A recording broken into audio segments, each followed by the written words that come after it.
देखो, हम पिछले साल के गणित के पेपर को हल कर रहे थे। तो इसमें जो पहला खंड है, खंड ए का तीसरा सवाल और तीसरे का 9वां सवाल आज हम करेंगे। देखो इसमें क्या लिखा हुआ है।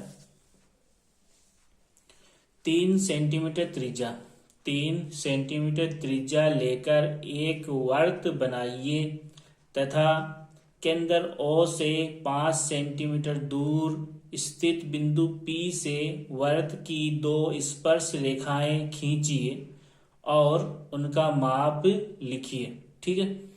तो सबसे पहले हमें क्या करना है, 3 सेंटीमीटर त्रिज्या लेकर एक वर्त बनाना है। ठीक है। तो यहाँ पे मैंने पहले से एक वर्त बना रखा है 3 सेंटीमीटर त्रिज्या का। ठीक है।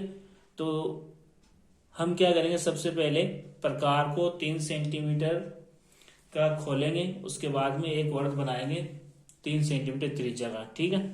तो 3 सेंटीमीटर का मतलब क्या है, यहाँ पे 0 से लेके 3 तक खोलना है। प्रकार को कितना खोलना है, 0 से लेके, देखो मैंने 3 के सामने एक सिरा रखा है और दूसरा सिरा कहाँ पे होना चाहिए, 0 के सामने। ठीक है। तो इस तरीके से 0 से 3 तक कितना होगा, 3 सेंटीमीटर होगा। तो 3 सेंटीमीटर का प्रकार खोल के, ठीक है ना, एक वर्त बनाना है। जैसे यहाँ पे ये मैंने बनाया हुआ पहले से, तो इसको हमें क्या करना है, एक वर्त बनाना, कितना, 3 सेंटीमीटर का, इस तरीके से। और जहाँ पे ये प्रकार की नोक थी ना, वहां पे क्या हो जाएगा, केंद्र, वर्त का केंद्र O, उसको हम क्या लिखेंगे, वर्त का केंद्र O। ठीक है। अब आगे देखो प्रश्न में क्या कह रहा है, केंद्र O से 5 सेंटीमीटर दूर स्थित बिंदु P से वर्त की 2 स्पर्श रेखाएं खींचिए। यानी पहले हमें क्या करना है, वर्त के केंद्र से 5 सेंटीमीटर दूरी पर एक बिंदु लेना है जिसका नाम क्या होगा, P। तो देखो यहाँ पर वर्त के केंद्र से, ठीक है, तो वर्त के केंद्र से कितना, 5 सेंटीमीटर की दूरी पर। तो देखो यहाँ पर वर्त के केंद्र से, तो यहाँ पर भी ध्यान रखना है कि ये 0 से 5 सेंटीमीटर तक गिनोगे तब जाके 5 सेंटीमीटर होगा। ठीक है। कहीं 1 से 5 कर दिया तो गलत हो जाएगा। तो अगर 5 सेंटीमीटर गिनना है तो कहाँ से गिनेंगे, 0 से 5। तो देखो ये केंद्र O कहाँ, 0 के सामने होना चाहिए, और दूसरा बिंदु 5 कहाँ है, यहाँ पे 5 के सामने एक बिंदु लगा दो। ठीक है। तो ये हो जाएगा बिंदु P, केंद्र से 5 सेंटीमीटर की दूरी पर क्या हो जाएगा, बिंदु P। ठीक है। तो ये बिंदु P हो गया। अब हमें क्या करना है, इस O को P से मिलाना है। क्या करना है, इस बिंदु P से इस वर्त के ऊपर हमें क्या करनी है, स्पर्श रेखा खींचनी है। तो पहले हम क्या करेंगे, इस वर्त के केंद्र को इस बिंदु P से मिलाएंगे। तो देखो वर्त के केंद्र को किससे मिलाना है, इस बिंदु P से।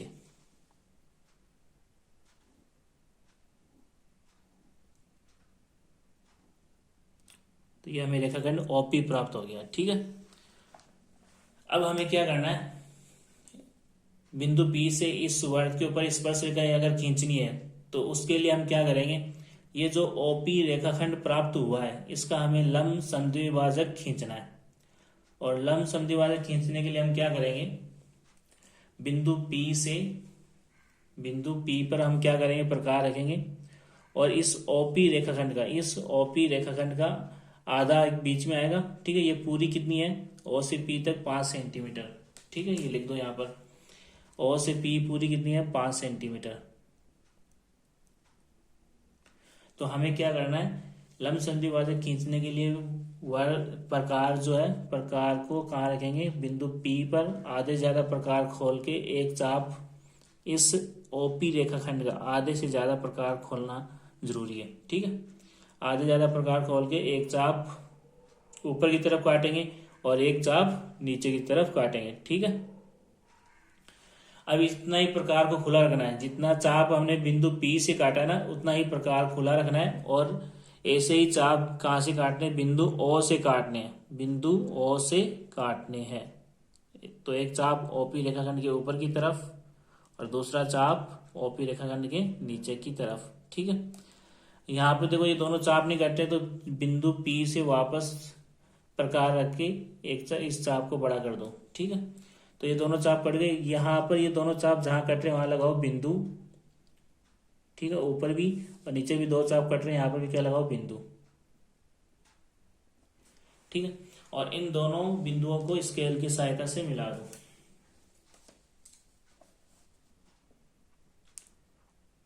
ठीक है, इन दोनों बिंदुओं को स्केल की सहायता से हमें मिलाना है, और यही क्या होगा, ओपी रेखाखंड का लंब समद्विभाजक कहलाएगा। अब ये लाइन जो आई है, ये लाइन इस ओपी रेखाखंड का क्या कहलाएगा, लंब समद्विभाजक।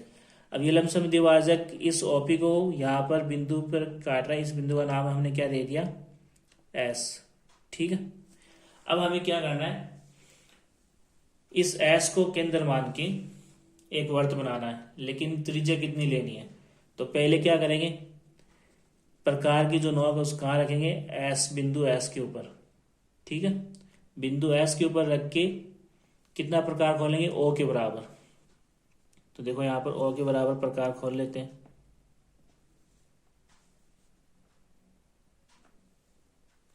तो ओ के बराबर प्रकार खोल के एक वर्त बनाना है। ठीक है, ओ के बराबर प्रकार खोल के एक वर्त बनाना है। तो ध्यान से बनाना है, एक बार प्रकार की नोक रखने के बाद में ये नोक हिलनी नहीं चाहिए, नहीं तो क्या होगा, ये वर्त सही से बनेगा नहीं।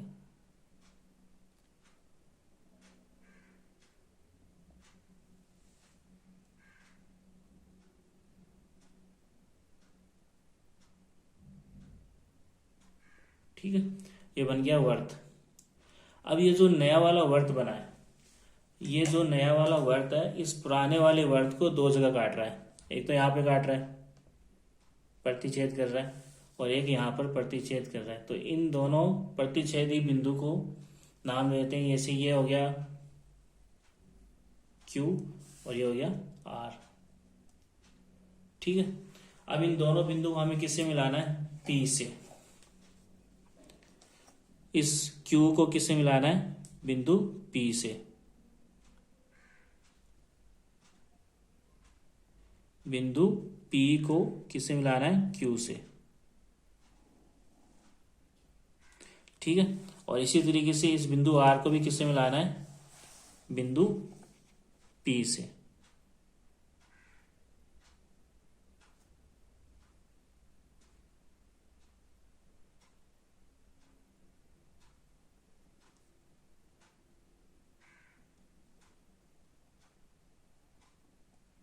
तो इस प्रकार हमें ये दो स्पर्श रेखा मिल गई, PQ और PR।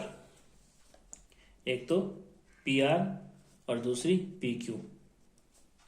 ठीक है, तो हमें प्रश्न में देखो क्या कह रहा था, 3 सेंटीमीटर त्रिज्या लेकर एक वर्त बनाइए। तो सबसे पहले हमने ये एक वर्त बनाया 3 सेंटीमीटर त्रिज्या का। उसके बाद में केंद्र O से 5 सेंटीमीटर दूर स्थित बिंदु P से वर्त की दो स्पर्श रेखा खींचिए। तो वर्त के केंद्र से 5 सेंटीमीटर की दूरी पर हमने बिंदु P लिया। ठीक है, और इस बिंदु P से हमने दो स्पर्श रेखा कौन सी खींच दी, PQ और PR। उसके बाद में हमें देखो क्या करना है लास्ट में, और उनका माप लिखिए, यानी इन दोनों स्पर्श रेखा का माप लिखना है। तो माप पे देख लो कितना आ रहा है। तो ये देखो P से Q तक कितनी लंबाई है, तो Q से P तक कितनी लंबाई है, 4 सेंटीमीटर। यहाँ पर देखो R से P तक कितनी लंबाई है, R से P तक कितनी है, 4 सेंटीमीटर है। ठीक है, तो नीचे हम क्या करेंगे, इन दोनों की लंबाई लिख देंगे। अतः नीचे क्या करेंगे, दोनों स्पर्श रेखा की लंबाई लिखेंगे। अतः PQ बराबर 4 सेंटीमीटर। ठीक है, और PR बराबर 4 सेंटीमीटर। तो यहाँ पर देखो ऊपर में कौन सी है, अगर बाह्य बिंदु से वर्त के ऊपर कोई स्पर्श रेखा खींची जाती है तो उनकी लंबाई क्या होती है, बराबर होनी चाहिए। तो यहाँ पर दोनों स्पर्श रेखा की लंबाई क्या आ रही है, बराबर आ रही है। ठीक है।